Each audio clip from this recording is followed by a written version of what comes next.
दोस्तों ये वीडियो हर मुसलमान के लिए, हिंदुस्तान के हर नागरिक के लिए बहुत ही ज़्यादा ज़रूरी है। हर मुसलमान इस वीडियो को लाजमी देखे, ज़रूरी देखे, क्योंकि दोस्तों इस वीडियो में हम आपको बहुत कुछ दिखाने वाले हैं और बहुत कुछ बताने वाले हैं। दोस्तों आपको पता है कि 17 मार्च को दिल्ली के जंतर मंतर पर बहुत सारे मुसलमान, लाखों की तादाद में मुसलमान दिल्ली की जंतर मंतर पर पहुंच गए। और सिर्फ मुसलमान ही नहीं बल्कि हिंदू, मुस्लिम, बड़े बड़े नेता, बड़े बड़े लीडर जिनकी आपस में बनती नहीं थी, वो भी वहां पहुंच गए हैं। और बहुत सारे लोगों ने बहुत तरह की बातें कही है और एक ऐसा मामला वहां देखने को मिला है जिसका तमाम मुसलमानों को और ख़ास करके हमें, इसका हम बरसों से इंतज़ार कर रहे थे कि ये वक्त कब आए, ये वक्त कब आए।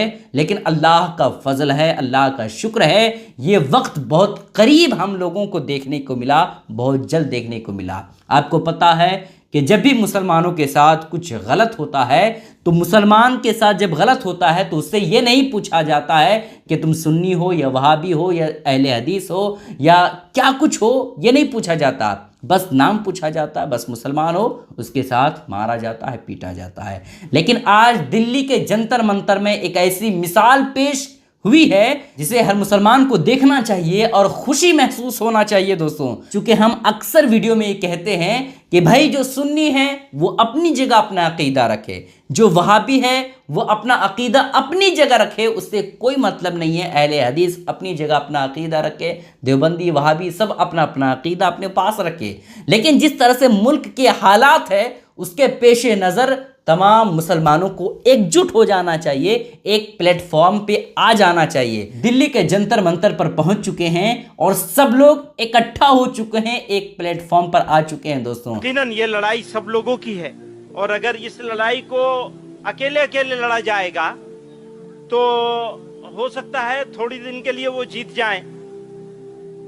लेकिन एक बात का यकीन है, मैं अपने मुसलमानों से और फिक्रमंद सिटीजन से, भारत के जो लोग चिंता में है कि ये भारत जा क्या कहाँ रहा है, बनाया क्या जा रहा है, ये जो मेजोरिटोरियन स्टेट बनाने की कोशिश हो रही है, इसका बेहतरीन जवाब है जो इन्होंने कहा है कि यह अक़लियतों की अक्सरियत का मुल्क है और हमें सिर्फ हमें नहीं जमा होना है बल्कि हमें अपने साथ और भी सबको जमा करना है।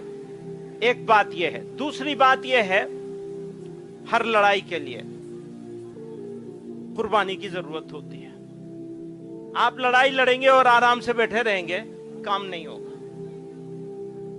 और जो बात उन्होंने कही, इन्होंने कही कि बस इनफ, बहुत हो गया, तो कुर्बानी देने के लिए हमें तैयार होना चाहिए। मैं मेहमानों का वक्त नहीं लूंगा, मैं तो अंदर का आदमी हूं, मेहमान नहीं हूं। बहुत सारे मेहमान यहां मौजूद हैं, तो मैं एक शेर पे अपनी बात खत्म करना चाहता हूं। ये आगे का अज़्म है हमारा। थोड़ी तकलीफे रसन, कलीम आजिज मरहूम ने कहा था, थोड़ी तकलीफे रसन फिर थोड़ी सी तकलीफेदार। रसन कहते हैं जेल को। तो अब सिर्फ सड़क से काम नहीं चलेगा। थोड़ी तकलीफे रसन फिर थोड़ी सी तकलीफेदार, उसके बाद है दोस्तों आराम ही आराम है। हाज़रीन किराम सलाम अलैकुम। बहुत कम वक्त है, लिहाजा मैं सिर्फ 1 या 2 मिनट में आपकी बात मुकम्मल कर दूंगा। ये कहा जा रहा है वक्फ बिल और वक्फ की उत्थान के लिए और तरक्की के लिए बिल है ये, तो मैं अर्ज करूँगा, मैंने पहले ही दिन कह दिया था ये वक्फ बिल नहीं है बल्कि सांप का बिल है। ये वक्फ बिल नहीं है, सांप का बिल है। इसके अंदर जहर भरा हुआ है। ये सिर्फ और सिर्फ मुसलमानों को नुकसान पहुंचाने के लिए बिल बनाया गया है और सिर्फ तबाही और बर्बादी के लिए बिल बनाया गया है और कट्टरवादियों को खुश करने के लिए बिल बनाया गया है। आप याद रखें, इनकी बड़ी गलत फहमी है, ये समझते हैं नफरत के जरिए से इलेक्शन जीतेंगे। हिंदुस्तान मोहब्बत की जमीन है, मोहब्बत की जमीन है। यहाँ अगर नफरत का बीज बोओगे तो बीज सड़ जाएगा। वो यहाँ मोहब्बत की खेती फलती है। लिहाजा आप मोहब्बत का पैगाम दीजिए, नफरत का पैगाम न दीजिए। बस जल्दी से 2 जुमले कहा गया, अभी कहा गया कि साहब वो जो है बड़ा गरीबों की मदद होगी, गरीबों की मदद होगी। तो मैंने कहा कि 1000 टन सोना मंदिरों के अंदर रखा हुआ है, 1000 टन सोना। अगर गरीबों से मोहब्बत है तो ये दम सोना जो है ये गरीबों में बांट दो, तो सारे हिंदुस्तान के गरीब धनवान हो जाएंगे। सिर्फ हमारे वक्त से मोहब्बत है तुम्हें? अरे मंदिरों में देखो हजारों टन सोना, वहाँ चोरी हो रहा है, 400 किलो सोना चोरी हो गया। तुम्हें चोरी मंजूर है, गरीबों को देना मंजूर नहीं है। बस आखिरी जुमला करना चाहता हूँ। ये कहा गया कि फायदा होगा, इसमें एक्ट में ये है, एक्ट में कि गवर्नमेंट के पास जितनी भी जमीनें वक्फी हैं वो गवर्नमेंट की हो जाएंगी। इसका मतलब है कि चोर को चोरी का माल मिल जाएगा। ये कौन सा कानून है कि वो चुरा भी रहे हो और कह रहे हो चोरी के माल ही हमारा हो जाएगा? इससे बड़ा नुकसान और क्या हो सकता है? आप अपना धरना जारी रखिए, आप अपना आंदोलन जारी रखिए। कोशिश हमारा काम है, फतह देना अल्लाह का काम है। इंशाल्लाह हमें फतह मिलेगी, कामयाबी मिलेगी। दुश्मन शिकस्त खाएगा इंशाल्लाह। मोहम्मद व आले मोहम्मद। सैकड़ों बातों का रह के ख्याल आता है। दुनिया की सबसे बड़ी डेमोक्रेसी हिंदुस्तान का संविधान मुल्क के हर बाशिंदे को तहफुजात के साथ अपने धर्म और कर्म, रहन और सहन के साथ जीने और खुलकर जीने की पूरी आजादी, खास तौर पर माइनॉरिटीज के लिए बहुत सेंसिटिव जहन रखता है। इसीलिए मुल्क का संविधान बनाने वाले दानिश्वरों ने 1947 से लेकर 1950 तक ये महसूस की आवाज को दबाने में कामयाब हो जाती है। इसलिए अकलियत की आवाज को दबाया ना जाए और उनके हक हुकूक पर किसी तरह से अलग से माइनॉरिटीज के लिए कुछ सेक्शन कायम किए और कुछ दफात और आर्टिकल्स ऐसे रहे जिसमें ये बात लेके कन्याकुमारी की सरहदों तक और गुजरात की वादी से लेकर बंगाल की खाड़ी तक मुकम्मल दात, हमारा निकाह, हमारा ब्याह, हमारा तलाक, हमारा मुहस्बा, हमारा वक्फ, हमारे मजहब के जितने भी कवानीन हैं, सारे कवानीन के तहफ़्फ़ुज़ के लिए मुल्क के संविधान ने गारंटी दी है। मुल्क में हुकूमत सेकुलर होगी, ये भी मुल्क के संविधान का एक फैसला है। सेकुलर हुकूमत का मतलब होता है ला मजहब, कोई धर्म नहीं होगा। मगर सेकुलर मुल्क में उस बेधर्म हुक्मिक लोग अपनी जिंदगी धर्म की बुनियाद पर गुजारते हैं। उन तमामी तर लोगों के धर्म और कर्म की पूरी हिफाजत की गारंटी सेकुलर हुकूमत को लेनी है। और जहाँ किसी मजहब के अंदर किसी दूसरे ने अगर रुकावट पैदा की तो ऐसी सूरत में हुकूमत की जिम्मेदारी है कि कानून उसके गरेबा। जहाँ हमारी और सारी चीज़ें हैं उसमें ये वक्फ की जायदादें हैं। जिस तरह नमाज और रोज़ा, हज और ज़कात हमारे लिए ज़रूरी है, उसी तरह से हज और रमज़ान के रोज़े और उसी तरह से ये वक्फ की जायदाद का तहफ़्फ़ुज़ भी हमारे लिए ज़रूरी है। सबसे पहले 2 मिनट में मैं ये बात साफ कर देना चाहता हूँ कि वक्फ की जायदाद का बैकग्राउंड क्या है। हिंदुस्तान के मुसलमानों ने अपनी जायदाद खुदा के नाम पर वक्फ करते हुए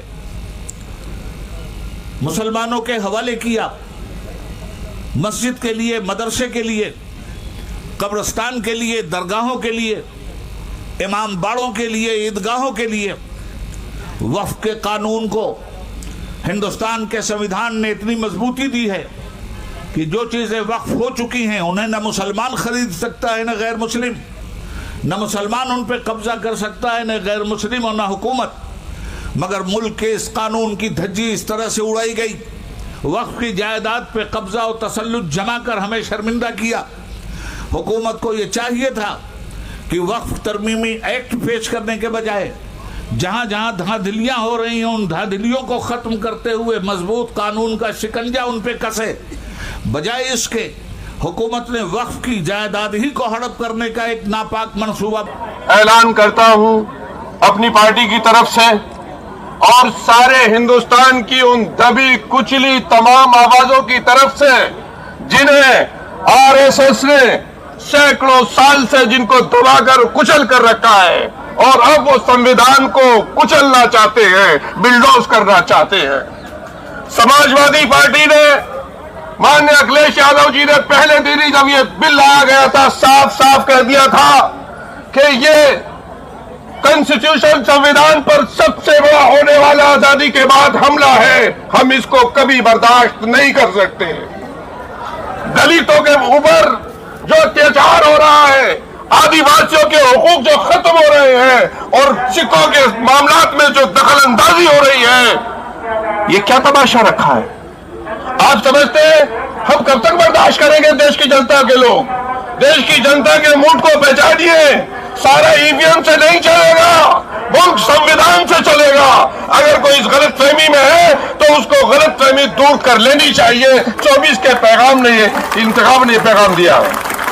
मुसलमानों के साथ मैं अपनी बात खत्म कर रहा हूं। जिस तरह से मजाक किया जा रहा है कि उनके मजहबी मामलात में दखल अंदाजी की जा रही है, ये बीजेपी वो पार्टी है जो एक मुसलमान को सारे मुल्क में एक सीट लोकसभा की नहीं दे सकती। वो वक्त की रक्षा क्या करेगी, हिफाजत क्या करेगी?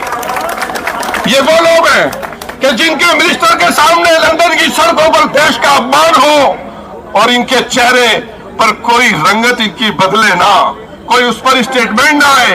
ये कौन लोग हैं?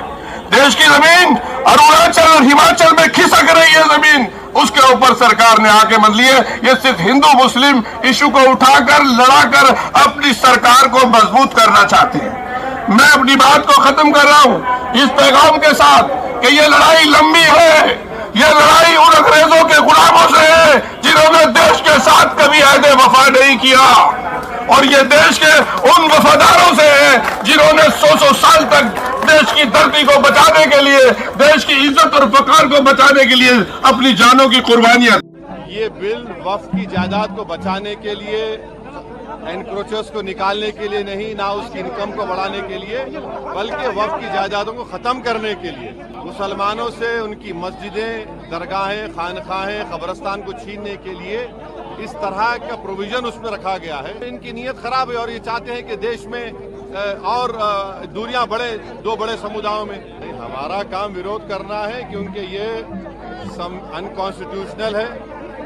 ये बिल वक्फ की जायदाद को बचाने के लिए, एनक्रोचर्स को निकालने के लिए नहीं, ना उसकी इनकम को बढ़ाने के लिए, बल्कि वक्फ की जायदादों को खत्म करने के लिए, मुसलमानों से उनकी मस्जिदें, दरगाहें, खानखाहें, कब्रस्तान को छीनने के लिए इस तरह का प्रोविजन उसमें रखा गया है। तो इनकी नीयत खराब है और ये चाहते हैं कि देश में और दूरियां बढ़े दो बड़े समुदायों में। तो इसका विरोध, क्योंकि संख्या बल तो है बीजेपी। अरे हाँ, देखिए हम तो ये कह रहे हैं कि हम विरोध करेंगे। अगर चंद्रबाबू नायडू, पासवान साहब और नीतीश कुमार और हमारे अजीत सिंह साहब के बेटे अगर इसका तायीद करेंगे तो इनको जनता जिंदगी भर याद रखेगी। बिहार में ले जाएंगे इस मुद्दे को नीतीश कुमार के खिलाफ ये देखते हुए, क्या बिहार में आप ले जाएंगे इस मुद्दे को? ये तो देश में जाएगा मुद्दा, सिर्फ बिहार के नहीं, देश में जाएगा। वक्फ की खातिर जो काला कानून बिल लाया गया है उसके खिलाफ तमाम मुसलमान एहतजाज कर रहे हैं, और वो मुसलमान एक फ़िरक़े से ताल्लुक़ रखने वाला नहीं है, बल्कि सारे मकातिब फ़िक्र के वहाँ लोग मौजूद थे, चाहे वो सुन्नी हो, देवबंदी हो, वहाबी हो, अहले हदीस हो, शिया हो, सारे फ़िरक़े के लोग वहाँ पर मौजूद हैं और सब एक प्लेटफॉर्म पर आकर के सब लोगों ने बयान दिया। ये बहुत खुशी की बात है दोस्तों। मैं हमेशा इस बात का इकरार करता था और हमेशा इस बात की आरज़ू करता था कि काश वो दिन अल्लाह हमें दिखा दे कि जिसमें तमाम फ़िरक़े के लोग, तमाम मसलक के लोग एक साथ हो करके डट करके मुकाबला करे और मुसलमान अपने आप की हिफाजत करे, और अल्लाह रब्बुल इज़्ज़त ने वो दिन दिखा दिया। ये बहुत खुशी की बात है दोस्तों। आपने मौलाना उबैदुल्लाह खां आज़मी को देखा, ये सुन्नी हैं, ये भी स्टेज पे मौजूद थे, इन्होंने भी अपना बयान दिया, और साथ ही साथ मौलाना अरशद मदनी साहब जो जमीयत उलमाए हिंद के एक आला मकाम रखने वाले अशख़ास में से हैं, जो देवबंदी हैं, ये भी उसी जगह पर पहुंच करके अपना बयान दे रहे थे। और साथ ही साथ मौलाना कल्बे जव्वाद जो शिया फ़िरक़े से ताल्लुक़ रखने वाले थे वो भी वहाँ पर मौजूद थे, और साथ ही साथ बैरिस्टर जनाब असदुद्दीन अवैसी साहब जिसका ताल्लुक़ सुन्नियत से बताया जाता है वो भी वहाँ पर मौजूद थे, उन्होंने भी अपना बयान जारी किया। और साथ ही साथ मुहिब्बुल्लाह जो नदवी से ताल्लुक़ रखने वाले हैं वो भी वहाँ पर मौजूद थे। तो ये सारे मकातिबे फ़िक्र के लोग, सारे मसलक के लोग एक प्लेटफार्म पर जमा होकर के ये पैगाम तमाम मुसलमानों को दे दिया कि तुम सुन्नी हो तो अपना अकीदा अपने पास रखो, तुम वहाबी हो अपना अकीदा अपने पास रखो, सारे लोग अपने अपने अकीदे अपने पास रखो, उससे कोई मतलब नहीं है। लेकिन जब मुसलमानों पर आंच आए, जब ज़रूरत पड़े हिफाजत की, तो सब लोग एकजुट हो जाओ, एक प्लेटफॉर्म पर हो जाओ। ये वहाँ के दिल्ली के जंतर मंतर से तमाम मुसलमानों ने ये पैगाम दिया। आप इस बात को ज़रा नोट कीजिएगा, मौलाना अरशद मदनी ये देवबंदी से ताल्लुक़ रखने वाले हैं और बैरिस्टर असदुद्दीन अवैसी साहब, इन दोनों की आपस में कभी बनती नहीं थी, हमेशा इख्तलाफ चलता था।